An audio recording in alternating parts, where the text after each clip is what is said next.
Begin with our breaking news. Pablo Rodriguez is out as Quebec Liberal leader. He resigned this afternoon after an emergency meeting with his caucus, and he is expected to speak to reporters tomorrow morning. Now, Rodriguez's resignation comes 6 months after he won the position as party leader. The former federal cabinet minister is said to have lost the confidence of his caucus after a series of controversies that began with the dismissal of a former Liberal MLA. Quebec's anti-corruption squad also opened a criminal investigation into the Quebec Liberal Party and its fundraising. Rodriguez has insisted he's done nothing wrong and says he wants the truth to be revealed. With me now with some more analysis is CTV News political commentator and former director of communications for Prime Minister Paul Martin, Scott Reid. Scott, good to see you. Yeah. Scott, you've known Pablo Rodriguez for a very long time, for many decades. What do you make of this news today as he finally, the pressure just got, I think, to that breaking point and he did finally have to resign? I think exactly as you said. You could almost feel this coming. You could feel it building in the last day or so. There was a report in the Journal of Montreal talking about a fundraiser where people who had attended then reportedly received cash envelopes, effectively reimbursing them for attending. And all of these, of course, are, if they're true, violations of electoral practices and laws in the province of Quebec. And you could just feel that the pressure had become too much, especially after the anti-corruption unit in Quebec had begun to investigate. Pablo Rodriguez insists, I'm sure he will insist again tomorrow when he speaks to the media, that he's guilty of nothing. He was involved in nothing untoward.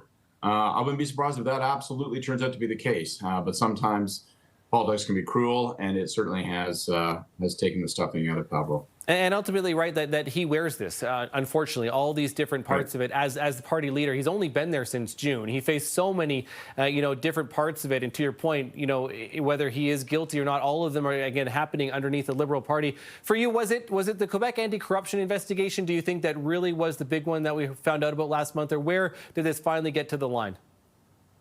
Clearly, the straw that broke the camel's back is this most recent report, compounding on top of the anti-corruption report. But in some ways, you could say almost from the beginning in November when this first broke, it had a very, very serious look to it. And you could have even predicted at that time this might eat up his leadership, because it was, as the saying goes, the call was coming from inside the house. Marwa Rizki, who had been slotted into place as interim leader, stepped down, and then the dirt started flying. And it just felt like there was levels of internecine rivalry and warfare going on that maybe escape our understanding far away from here in Toronto, from Quebec City, and from the Quebec Liberal Party and its internal operations.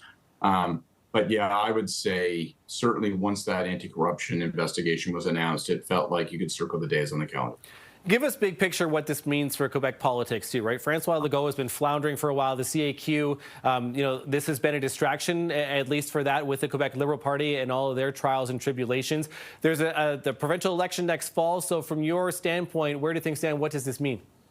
Well, this is exactly the point. This is a really, really significant event because we are months away from an election, because the CAQ and Premier Legault look like they are absolutely dead and buried.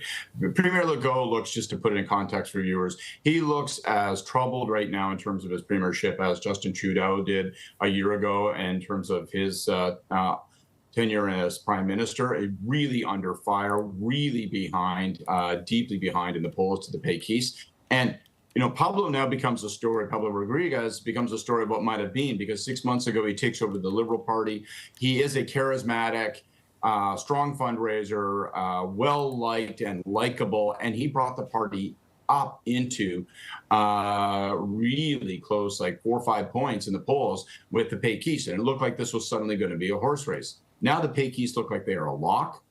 Premier Legault insists that he will run for re-election, that he's not going anywhere. I do not believe that. I don't think he can survive with numbers this low. We shall see. If he leads his party into the election, his party will be obliterated. If he goes, it still looks like the Péquistes will probably win. And now with the Liberals troubled and divided and having to find a new leader, it really looks like it's going to be a reward to the Péquistes. And to the Péquistes now, do you expect, the possibility of a separatist vote? Because that's what they're promising if they get into power.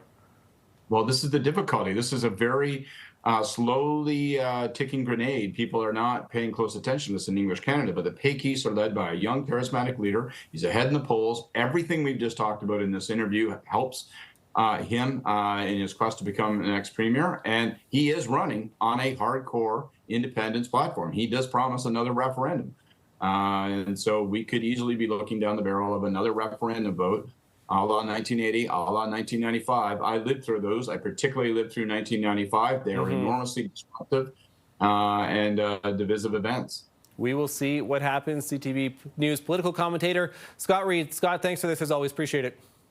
Thank you, Matt.